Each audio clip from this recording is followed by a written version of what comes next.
Hi there, this is Jim And Rolf. saying welcome to Psych Takeaway, where we take a look at concepts in psychology, current concepts, and try to relate them to what's going on in the world around us. Now, what's going on in the world around us is we did try to take our show on the road today and do our podcast from one of the local coffee shops, but there's an art show downtown. The school is starting at the university and has already started at the high school. So there are scads of people who normally would not be in the coffee shop in there today. So we came back to our luxurious studio at CMU. And the only noise we have to put up with is the lawn mowing guy in the back, right? Right. Okay. And it's kind of interesting. We could have, I suppose, soldiered on and have tried to yell above the noise at the coffee shop. Or we could have said, the heck with it. We're not going to do a podcast today. But we're mentally healthy, aren't we, Ralph? Hopefully, yes, we are, definitely. Okay. Now, you've already made the point a number of weeks ago that we're not normal. Yes. And statistically, we could argue that there is no such thing, maybe, as normal because, the curve has very few people right at the norm. Right. So there are some people that are above normal and below normal, right? Yeah. And some days we're above normal and some days we're below normal. Okay. But we can all be mentally healthy even though we're not normal in the statistical sense. Okay. So we didn't get angry. We didn't get frustrated at the inconvenience of having to move to the university and do the podcast from the 112-degree room. Actually, it's a lot cooler today in here, isn't it? It is. It's much more comfortable. And that's been like a sauna in here for weeks. So what are some of the things that go along with good mental health? Well, one of the things, Jim, that we know from research is that people who are mentally healthy do not get bowled over by their own emotions. What do you mean by that? Well, for example, they're able to exercise their best judgment to master the situation rather than let the situation master them. Okay. So our best judgment was to come to the office and get some quiet. Yeah. Well, good point. Okay. And when you and your wife were teaching here at the university, you were teaching in the English department, right? Right. Okay. And you were not, well, I can't say that you were fired. Your contract was not picked up. Yeah. Okay. That could be devastating for some people. We were adjuncts, and basically what they said was that adjuncts serve at the pleasure of the university, and we're reducing the number of adjuncts, and you guys are one of the 20 adjuncts who are not selected to have a contract. Okay. Now, that could be really crushing because you and your wife, your whole identity, or a lot of your identity, was tied up with your excellence as teachers. Right. And one of the things then that we went home and we cried a little bit, and then we said, okay, what are we going to do? And we could have gone out and sought other university jobs or community college jobs, but we ended up saying, we want to travel. We can't afford to take luxury cruises around the world, but maybe we can teach somewhere internationally. Yeah. And so we ended up teaching for 2 years in China.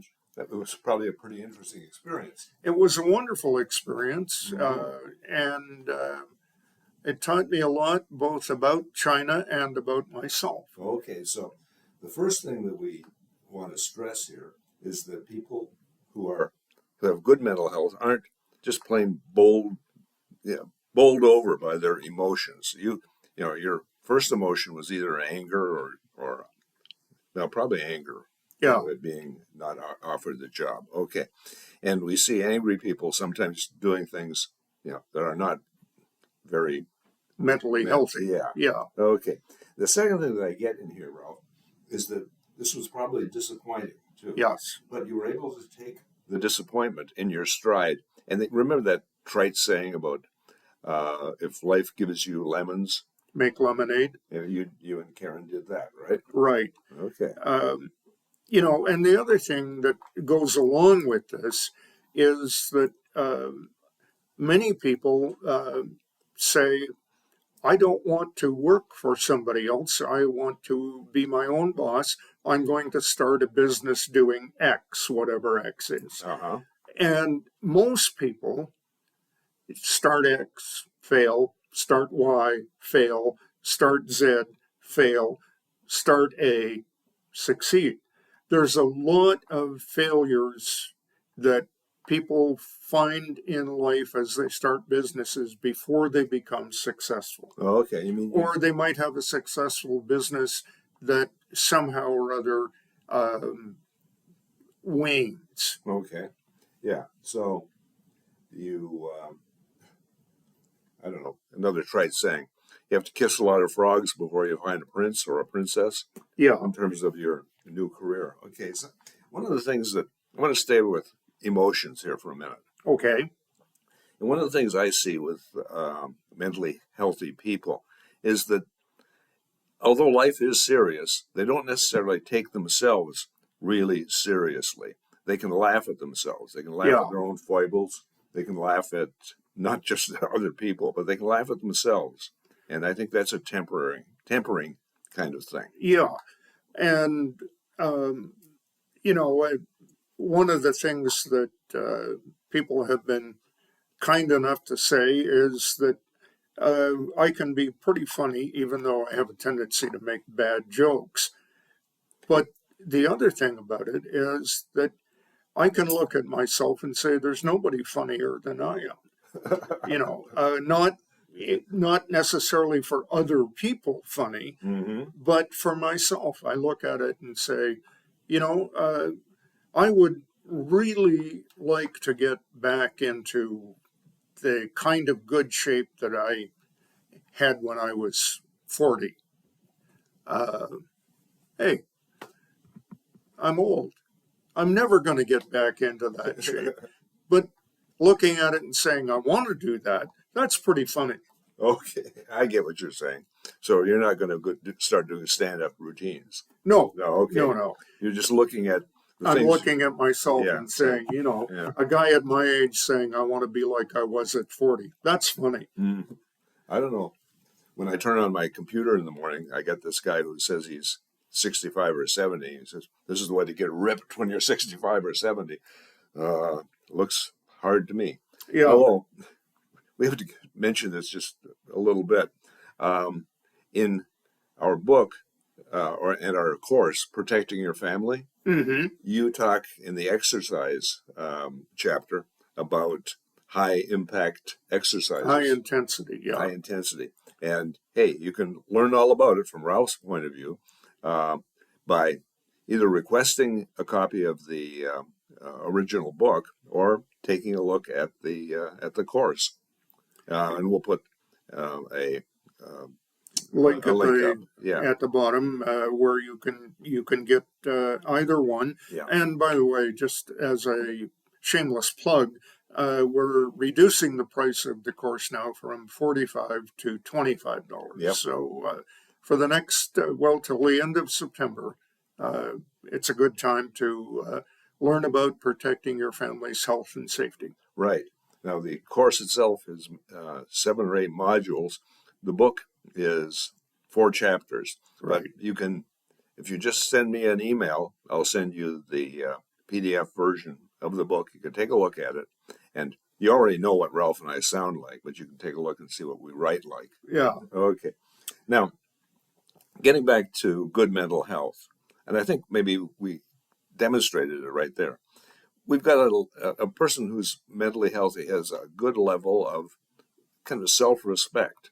Yeah. They're not down on themselves for all of the foibles and mistakes that they've made. They're able to say, well, that happened, but, Yeah. it's not me. I might have failed, but I'm not a failure. Yeah, and so you know, dealing with the situations that come your way um, in a not necessarily a positive way, but making every effort to solve whatever problem has arisen. Mm-hmm. So you can deal with most situations if you don't think you're an incompetent schnook. Okay. So the example that we started with is you not getting renewed here at the university. And you didn't let it kind of define you as a failure. It that opened a door, a different door than one you were, Yeah. contemplating. And so we went to China, and then when we came back from China, uh, we had the opportunity to teach overseas again, but it would have been in Saudi Arabia, and we decided for a variety of reasons having to do with that culture that we didn't want to go and do that. So we ended up teaching at other institutions. So I had a 10-year career after China teaching at other institutions. Okay, yeah, and there's quite a variety there too. You taught at a um, Native Native American college, college. local community college, and business, a private business school. Yeah. So, a variety of experiences, and also each of them offered their own challenge. Hmm. So you continued to grow, and then you grew into TED Talk psychology, where we had to learn how to do some things. And psychology takeaway, We where had we to, continue to learn, and then also offering the CE courses for healthcare people or other interested people who want to take a CE course. yeah, and our meditations up there on our YouTube channel. Okay, so there is life after China. Yeah, there is life after China. There's life after CMU. Okay. Um, something else, Ralph, that I think is important for people with good mental health is that they are able to get satisfaction from what I would call simple pleasures of life. Now, we've talked before about taking a walk at Deerfield Park, or, Yeah, you know, yeah. Taking a walk in nature, going out to one of your local. We have, for example, a place here outside of Mount Pleasant called Sylvan Solis, which is kind of a walking park, but it's a natural environment of about 400 acres, hmm and people can go and just walk around in it. And there are deer. There's lots of other wildlife. So it's an environment where you can basically say, I'm enjoying the pleasures of being in the natural world. yeah. And if you don't like to walk, you can be like me and you can sit in the back deck of my house and watch the birds and watch the deer and Right, watch the possums and raccoons right, and even a badger. yeah. And in my case, at home, I get to watch the squirrels, the rabbits, and although I'm in the city, every now and again I see Rocky Raccoon. Uh-huh. Now, having being able to take pleasure in simple things. You don't value your friends because they drive a Cadillac and have a bigger boat than you do. You value your friends because they are friends, and you're able to have uh, long lasting relationships with friends. Mm-hmm. Okay, yeah. And that would be another characteristic of good mental health. Now, let's see, when did you and I become friends, Ralph? Well, we basically grew up in the same town, and I think from what our parents told us, we spent time in the same playpen when we were three. I think we became pretty good friends through Cub Scouts and Yeah. other church activities when Okay. we were 5 or 6. Yeah. So we got to know each other when we were 3 years old in Mrs. Purdy's preschool, right? Right, Okay. And we've been friends for a long time. a long time. Okay. More years than I care to contemplate. Almost 80, Ralph. Yeah, Okay. So the ability to have and maintain long-term friendships. Now, you and your wife are going to go to a high school reunion, her high school reunion. Do you think she's going to have some friends from 50 years ago? I think so. She's Yeah. already made contact with a couple of people online who she knew then, and they're all saying we're really looking forward to seeing you at the reunion. Mm-hmm. Now, Yeah, I went to between you, me, and the gatepost, I probably have no interest in going to what would be my 65th high school reunion. You didn't like those people at the time, and you don't like them now. And I don't like them now. And,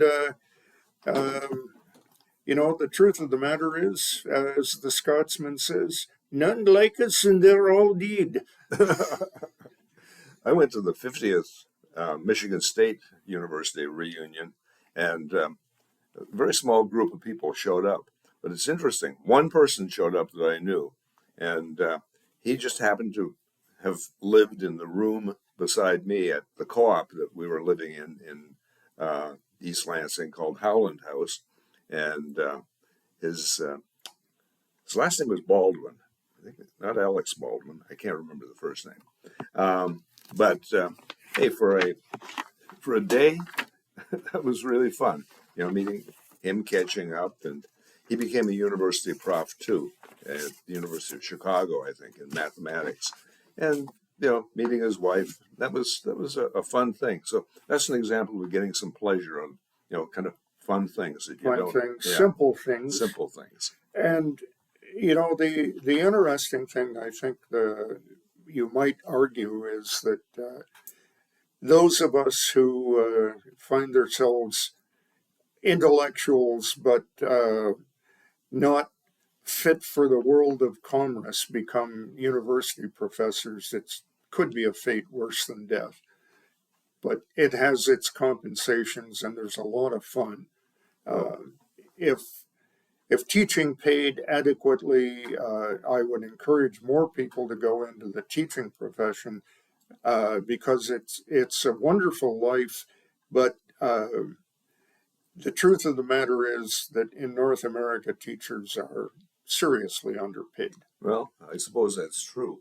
Although I felt like I was adequately compensated as a university professor for the work But that I'm I was talking doing. teachers, Jim. Elementary Oh, and secondary teachers, I okay. think, are underpaid, particularly elementary, because I think that's the key to getting a child set off in the right way in their life. Yeah, actually, let's even back that up a little bit. And we did a podcast on this looking at preschool. And we think probably preschool educators are the key, and they're probably the least well paid. Least well paid. Okay, Yeah. so stay in school, get your PhD, and come teach at a university. And as we talked about in the podcast a few weeks ago, your mental health is going to increase, and your physical health will probably increase as well. And your longevity Will increase. We know from statistics that getting increased education leads to longer life. And one of the reasons for that, going back to protecting your family's health and safety, is that people who increase their level of education tend not to smoke tobacco. They tend not to smoke other products. They tend not to overdrink. And they eat pretty well and try to exercise. So they do all the things that help to increase longevity. Right. And lo and behold, it does. Hey, what a concept, right? Right. Okay, well, we spent the last 20 minutes here looking at mental health or mental hygiene. Now we've made the point that you're probably not normal, but you probably can have good mental health, right? Right. I think we've got a lot more to say on this topic, Ralph. So we should make this part one of a two-part series. Yeah, I think next Friday we should talk about some things like doing something with your problems. Let's leave that till next week. Okay, until next time then, this is Jim And Ralph, saying, keep your stick on the ice, because we're all in this together.